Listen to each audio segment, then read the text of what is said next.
সামরিক উত্তেজনা নিরসনে যুক্তরাষ্ট্র ও ইরানি কর্মকর্তাদের মধ্যে আলোচনা শেষ হয়েছে, তবে তাৎক্ষণিকভাবে বৈঠকের ফলাফল সম্পর্কে বিস্তারিত কিছু জানানো হয়নি। টানা কয়েক সপ্তাহ ধরে দুই দেশের মধ্যে উত্তেজনা বৃদ্ধির প্রেক্ষাপটে ওমানের রাজধানী মাস্কাটে এ বৈঠক অনুষ্ঠিত হয়।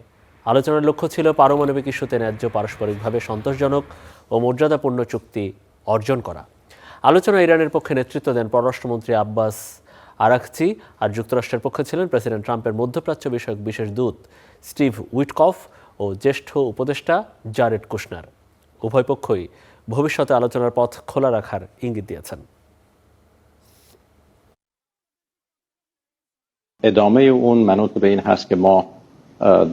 সব মিলিয়ে আমি বলতে পারি এটি একটি ভালো সূচনা, তবে এর ধারাবাহিকতা নির্ভর করছে সামনে কিভাবে অগ্রসর হব তার উপর। প্রথমে আমাদের গভীর অবিশ্বাসের পরিবেশ কাটিয়ে উঠতে হবে। এই বিষয়ে আজ কিছু ভালো আলোচনা হয়েছে, উভয় পক্ষের মতামত শোনা হয়েছে, সিদ্ধান্ত হয়েছে আলোচনা চালিয়ে যাওয়ার।